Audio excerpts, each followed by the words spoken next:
Hello everyone. सो आज मैं आपके लिए सीक्रेट माफिया का नेक्स्ट पार्ट लेकर आई हूँ। So let's start. हम जिमिन को देखते हैं। जिमिन अभी भी शॉक और कंफ्यूज था कि तभी जंगकुक उसके कमरे में आता है।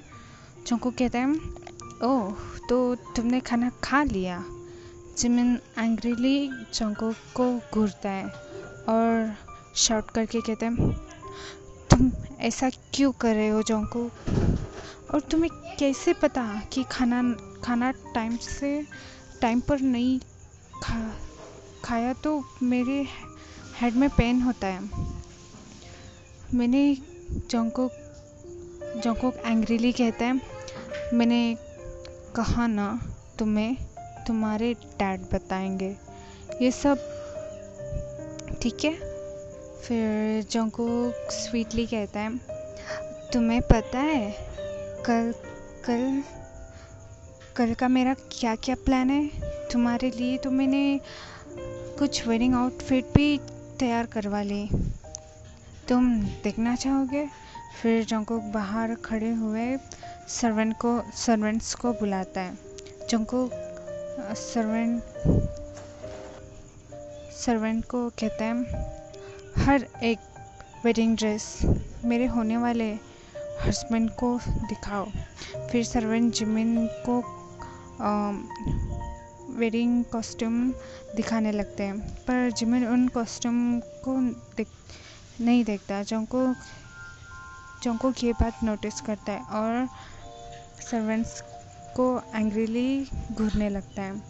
सभी सर्वेंट जंगकुक को देखकर डर गए थे। जिमिन भी ये बात नोटिस करता है। जिमिन माइंड में कहता है, अगर मैंने इनमें से एक ड्रेस चॉइस नहीं करूँगा तो मेरे वजह से इन लोगों की जान जाएगी। जंगकुक कुछ कहने ही वाला था कि तभी जिमिन कहता है, वो कॉस्ट्यूम फाइनल कर दो। जंगकुक हैप्पी होकर जिमिन की तरफ देखकर कहता है, सच में तुम्हें भी ये ड्रेस पसंद आया? मुझे भी यही ड्रेस पसंद आया था। फिर सर्वेंट जिमिन सॉरी नहीं सॉरी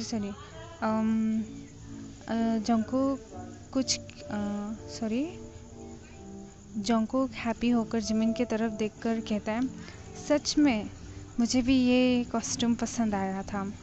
अब मेरे लिए सूट चॉइस करो। फिर सर्वेंट जिमिन को सूट दिखाने लगते हैं। जिमिन बिना देखे ही एक वेडिंग सूट पर हाथ रख देता है। जंगकुक ये देखकर स्माइल करता है और सारे सर्वेंट्स को कहता है, ये दोनों कॉस्ट्यूम का ध्यान रखना, शादी से पहले भी और शादी के बाद भी, क्योंकि ये मेरे बेबी बॉय ने चॉइस की है। फिर जंगकुक उन सबको जाने के लिए कह देता है और सारे सर्वेंट सिर झुकाकर चले जाते हैं। जंगकुक साइको की तरह हंसने लगता है और कहते हैं, तुम्हें पता है मैं इस दिन का 10 सालों से इंतज़ार कर रहा था। तुम्हारे डैड ने जो मेरे साथ किया है ना, वो सब तुम भुगतोगे। पूरे 10 साल से मैं तड़प रहा हूँ तुम्हारे डैड से बदला लेने के लिए। जिमिन रोते हुए कहता है, मुझे नहीं पता तुम मेरे साथ ऐसा क्यों कर रहे हो। प्लीज़ तुम मुझे बताओ तो सही, मेरे डैड ने तुम्हारे साथ क्या किया है? पर जंगकुक कुछ नहीं कहता और वहाँ से चला जाता है।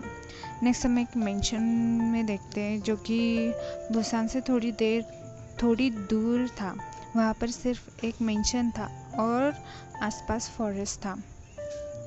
वहाँ पर सीआईडी ऑफिसर्स थे। उनमें से एक ऑफिसर यंजन कहता है, क्या हमें वहाँ पर जाना चाहिए? काई कहता है, नहीं अभी नहीं, हमने हमारा एक ऑफिसर भेजा है वहाँ पर। जब तक हमें वहाँ से कोई खबर नहीं आती तब तक हमें कोई एक्शन नहीं लेना चाहिए।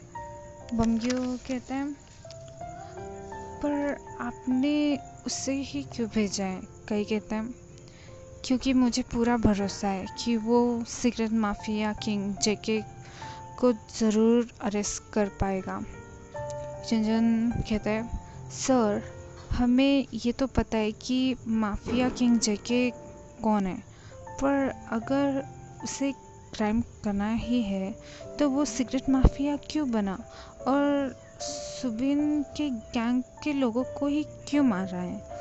पमक्यू कहते हैं यस सर, मुझे भी ये बात समझ नहीं आई।